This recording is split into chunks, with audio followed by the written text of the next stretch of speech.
Aku menulis cerita ini bukan untuk pamer kisah cinta, tapi untuk kamu yang pernah takut membuka hati. Karena kadang cinta datang bukan dalam bentuk kembang api, tapi dalam bentuk seseorang yang rela bantu betulin listrik rumahmu dan tanpa sadar, ikut nyalain hatimu. Namaku Rina. Usia 27 tahun. Aku tinggal berdua bersama ayah di sebuah perumahan lama di pinggiran Jogja, rumah warisan dari almarhumah ibu. Sehari-hari, aku kerja freelance dari rumah, sambil bantu jualan kue basah buatan ayah yang dulu belajar langsung dari ibu sebelum beliau meninggal. Hidup kami sederhana, tapi penuh kehangatan. Lingkungan kami tenang, akrab antar warga.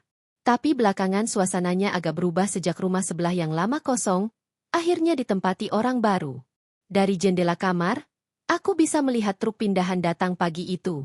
Laki-laki muda, mungkin usia 30-an, turun sambil mengangkat kardus. Badannya tinggi, kulit sawo matang, rambut agak berantakan, tapi justru itu yang bikin dia tampak menarik. Tetangga baru ya? Bisik ayah sambil ikut melihat dari teras. Aku hanya angguk kecil. Sendiri dia? Lanjut ayah. Kayaknya. Yah, jawabku pelan, sambil pura-pura nggak tertarik padahal mataku sulit beralih dari gerak-geriknya. Beberapa hari berlalu, aku mulai terbiasa dengar suara musik gitar akustik dari rumah sebelah. Kadang terdengar dia menyanyi kecil. Suaranya adem. Tanpa sadar, tiap malam aku menanti suara itu. Entahlah, mungkin karena sejak lama rumah ini terasa terlalu sunyi.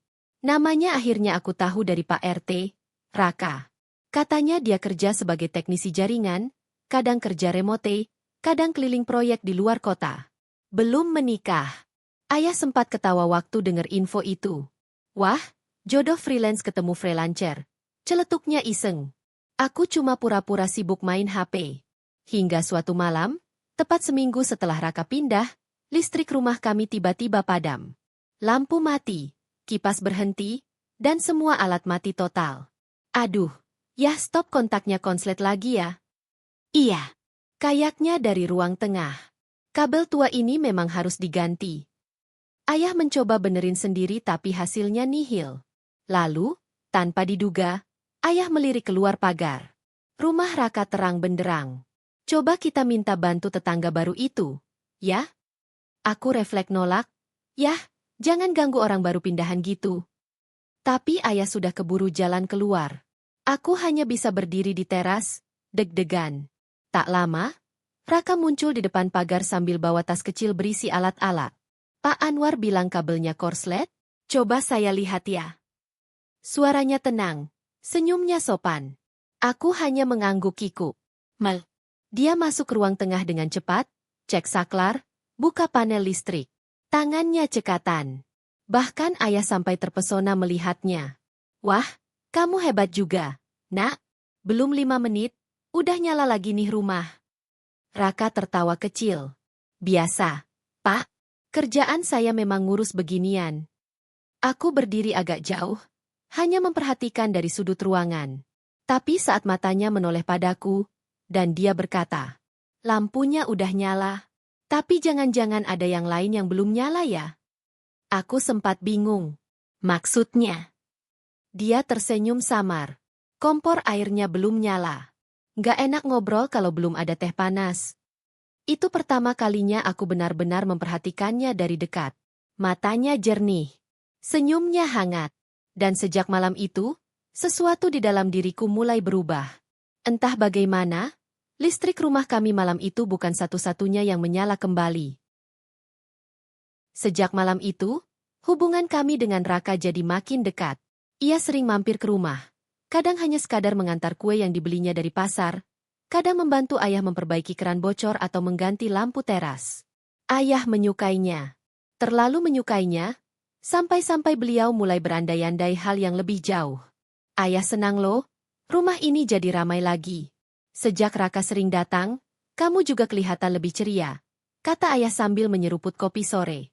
Aku pura-pura sibuk mencuci piring, tapi wajahku terasa panas. Ayah jangan suka cocok logi ah. Tapi kamu senyum-senyum sendiri lo tiap dia WhatsApp. Iya, Raka mulai sering chat. Bukan yang gombal atau flirting murahan, Tapi hal-hal remeh yang justru bikin hati meleleh. Udah makan? Hujan, jangan lupa angkat jemuran. Tadi lihat kamu buru-buru. Semua baik-baik aja? Hal-hal kecil yang terasa hangat. Sampai pada suatu malam, saat ayah sedang ikut rapat RT dan aku sendiri di rumah, listrik kembali mati. Kali ini bukan karena korslet, tapi pemadaman dari PLN. Aku nyalakan lilin di dapur, lalu duduk sendirian di ruang tengah. Hening. Tapi tak lama, terdengar ketukan pelan di pintu. Rin, kamu di rumah? Itu suara Raka. Aku membuka pintu. Ia berdiri dengan jaket abu-abu dan membawa satu termos serta 2 cangkir. Boleh nebeng duduk di sini? Rumahku terlalu sepi kalau mati lampu, katanya sambil senyum kecil. Aku hanya bisa mengangguk, meski jantungku rasanya berdetak seperti drum band. Kami duduk di ruang tengah, hanya diterangi cahaya lilin. Ia menuang teh ke cangkirku, lalu duduk di depanku. Suasana sunyi, tapi nyaman. Lalu ia bertanya pelan, seperti takut mengganggu malam. Kamu selalu tinggal sama ayahmu aja, ya?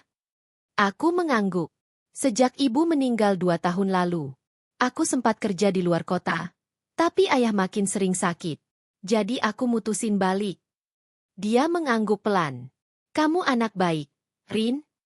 Kalimat itu sederhana, tapi disampaikan dalam gelap, dengan suara yang pelan. Dalam suasana sunyi, rasanya menembus ke dada. Aku menatap matanya, dan untuk pertama kalinya, aku merasa ingin didekati. Bukan karena kesepian, tapi karena seseorang benar-benar melihatku. Tiba-tiba, ia berdiri. Maaf ya, aku ganggu. Aku balik dulu. Kenapa buru-buru? Tanyaku spontan. Dia tersenyum, lalu berkata, kalau aku kelamaan di sini, aku takut makin susah pergi. Aku hanya bisa berdiri mematung saat dia menutup pintu dan berjalan menjauh. Jantungku masih berdegup. Tapi kali ini dengan campuran bingung dan takut. Takut kalau perasaan ini bukan cuma sesaat. Takut kalau aku benar-benar mulai jatuh. Dan saat itu aku sadar. Ada sesuatu yang mulai menyala. Tapi bukan di rumah ini. Di dalam diriku. Hari-hari setelah malam itu, terasa berbeda. Raka tetap datang, tetap ramah, tetap jadi penolong keluarga kami. Tapi sejak malam pemadaman itu, tiap kali dia bicara, ada nada lain di suaranya. Sesuatu yang lebih hangat, lebih dalam. Dan aku merasakannya, tapi juga mulai diliputi rasa takut. Aku pernah patah hati. 2 tahun lalu, tunanganku meninggalkan aku begitu saja menjelang pernikahan. Katanya karena dia nggak sanggup hidup di rumah mertua. Sementara aku, satu-satunya anak ayah, tidak mungkin meninggalkannya sendirian. Dari situ aku belajar, cinta itu bisa manis di awal, tapi pahitnya menancap lebih lama. Dan sekarang, Raka datang seperti cahaya baru. Tapi, siapa yang bisa menjamin dia bukan seperti yang dulu? Suatu sore, aku dan ayah duduk di teras. Raka datang membawa beberapa pot bunga. Buat halaman depan kita, biar adem, katanya. Tapi ayah malah nyeletuk. Bukan cuma halaman, hati anak saya juga makin adem tiap kamu datang. Aku memukul lengan ayah pelan, malu setengah mati. Tapi Raka tertawa. Kalau gitu, saya harus sering-sering datang, Pak. Kata-kata itu sederhana. Tapi malamnya, aku mulai gelisah. Dan rasa gelisah itu makin menjadi ketika aku melihat notifikasi story Instagram Raka. Dia sedang makan malam dengan seorang wanita. Cantik. Dosa. Elegan. Aku tak bisa tidur. Otakku penuh pertanyaan. Siapa dia? Pacarnya? Calon istrinya? Atau hanya teman? Keesokan paginya, aku tak tahan. Saat Raka datang ke rumah, aku menemuinya di halaman. Perempuan yang di story kamu tadi malam. Siapa? Dia menatapku sejenak. Tak terkejut, tapi juga tak langsung menjawab. Itu mantan tunangan saya. Jawabnya pelan. Aku tertegun. Dia ngajak ketemu. Katanya nyesel. Tapi aku cuma datang buat bilang aku udah nggak di tempat yang sama lagi. Raka menatapku lurus. Aku juga pernah patah, Rin. Tapi sekarang, aku lagi belajar nyala lagi. Dan kamu, entah kenapa, bantu aku nyalain itu. Aku ingin percaya. Tapi luka lama masih mengintip dari balik hati. Aku tahu, aku harus memilih. Membuka lagi pintu hati dengan segala risikonya, atau tetap berdiri di ambang pintu takut disakiti lagi. Malam itu aku menangis sendirian. Bukan karena sedih, tapi karena bimbang. Cinta itu seperti listrik. Bisa menghidupkan. Tapi juga bisa menyetrum kalau kita nggak hati-hati. Beberapa hari setelah pengakuan Raka, aku mulai menarik diri. Bukan karena aku tak suka dia, justru sebaliknya. Perasaanku sudah terlalu dalam, dan itu menakutkan. Aku mulai membatasi interaksi. Tak lagi membalas chat dengan cepat. Tak menoleh saat dia melambaikan tangan dari pagar. Ayah menyadari itu. "Rin, kamu kenapa?" Tanyanya saat makan malam. Aku hanya menjawab singkat, "Lagi banyak kerjaan." Tapi ayah tahu, dan seperti biasa, beliau tak memaksa. Tapi Raka, dia tidak menyerah. Suatu malam, dia menyelipkan sebuah surat kecil di pintu pagar. Tulisannya rapi. Tulus. "Rin, aku paham kamu mungkin takut. Aku juga. Tapi selama ini kamu terus bilang ke aku soal betapa kamu nggak mau kehilangan satu-satunya keluarga yang kamu punya. Aku ngerti itu. Tapi boleh nggak aku juga jujur? Sejak aku kenal kamu, aku ngerasa rumah bukan cuma bangunan. Rumah itu tempat kita bisa nyala lagi, walau pernah padam. Dan kamu bikin aku nyala lagi." Air mataku jatuh saat baca surat itu. Tapi, malam itu juga, ayah mendadak kolaps. Jatuh di kamar mandi. Dilarikan ke rumah sakit. Hanya aku dan Raka yang mengantar. Di lorong rumah sakit, aku menangis sesenggukan. Dan Raka hanya memelukku erat tanpa berkata apapun. Kehangatannya bukan rayuan, tapi pelindung. Saat ayah sudah stabil dan tidur di ruang rawat, aku duduk di kantin rumah sakit, menggenggam tangan Raka. "Aku takut kehilangan ayah," kata. "Aku tahu. Tapi kamu juga harus tahu, kamu nggak sendiri." Aku menatap matanya. Dalam. Jujur. Tak ada topeng. Dan saat itu, aku memilih. Beberapa minggu setelah kejadian di rumah sakit, ayah sembuh. Tapi beliau mulai mengurangi aktivitas. Aku yang kini menggantikan banyak tugas rumah. Suatu sore, Raka datang membawa setangkai melati di tangan. "Melati?" tanyaku heran. "Waktu aku kecil, ibu bilang melati itu simbol ketulusan. Dan kamu adalah versi paling tulus yang pernah aku temui." Aku terdiam. Air mata menetes lagi. Tapi kali ini bukan karena takut. Tapi karena aku siap. "Raka," kataku pelan. "Kalau aku jatuh cinta lagi, tolong jangan pergi." Dia menggenggam tanganku. "Kalau kamu izinkan, aku nggak akan pernah pergi. Kecuali kamu yang suruh." Dan saat itu, untuk pertama kalinya dalam hidupku setelah 2 tahun penuh luka, aku merasa utuh. Bukan karena Raka menyempurnakanku, tapi karena aku belajar membuka ruang baru untuk tumbuh bersama, bukan sekadar menambal. 3 bulan setelah malam di rumah sakit itu, hidup kami pelan-pelan menemukan irama baru. Ayah mulai rajin menanam sayur di halaman belakang. Kesehatannya membaik, meski harus menjaga pola makan dan banyak istirahat. Aku mulai membuka order kue lebih serius, dan Raka masih di sini. Tetap datang tiap pagi bawa sarapan, tetap bantu ayah dengan senyum tulus, tetap jadi bagian yang tiba-tiba terasa tak tergantikan. Kami tak pernah mendeklarasikan hubungan secara resmi. Tak ada kata, jadian, seperti anak SMA. Tapi semua orang tahu. Raka dan aku sudah seperti satu. Namun seperti biasa hidup tak selalu mulus. Suatu sore, Raka datang dengan wajah yang agak muram. "Aku dapat tawaran kerja proyek besar di luar kota. Rin, 2 bulan, mungkin lebih." Aku hanya diam. Perutku terasa tertarik. "Kalau ini kamu ambil, kamu nggak akan ada di sini." Dia mengangguk. "Proyek ini penting. Tapi kamu lebih penting. Jadi aku nggak akan ambil kalau itu bikin kamu kehilangan rasa aman." Aku menghela napas. Duduk di sampingnya di tangga teras. "Raka, aku pernah kehilangan kepercayaan karena seseorang ninggalin aku. Tapi sekarang aku nggak mau jadi orang yang menahan kamu.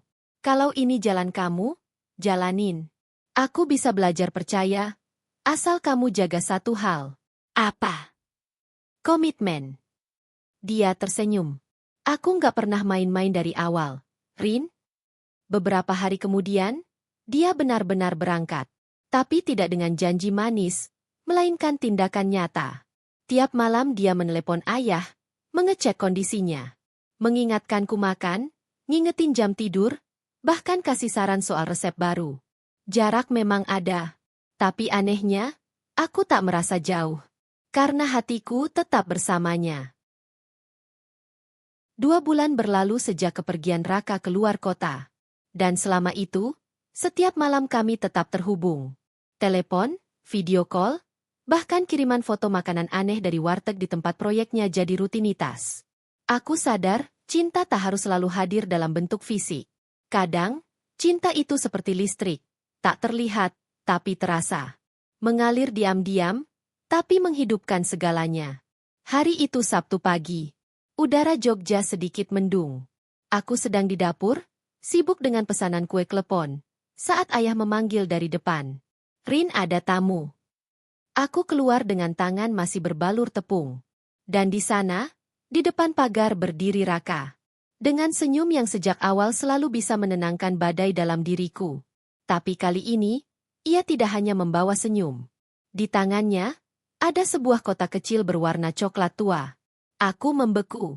Rin, katanya pelan. Aku datang bukan cuma buat nyalain listrik. Tapi karena aku ingin jadi orang yang kamu andalkan tiap kali gelap datang. Lalu ia berlutut. Membuka kotak itu.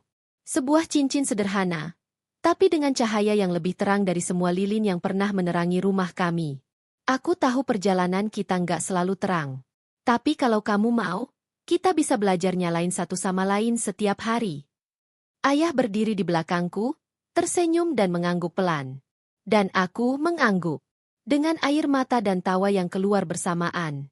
Bukan karena sempurna. Tapi karena akhirnya, aku memilih untuk percaya lagi. Kini, beberapa tahun setelah hari itu, Raka dan aku tinggal bersama ayah. Kami melanjutkan usaha kue, membuka kafe kecil bernama Nyala. Terinspirasi dari semua hal yang pernah padam, lalu menyala kembali. Aku menulis cerita ini bukan untuk pamer kisah cinta. Tapi untuk kamu yang pernah takut membuka hati. Karena kadang cinta datang bukan dalam bentuk kembang api.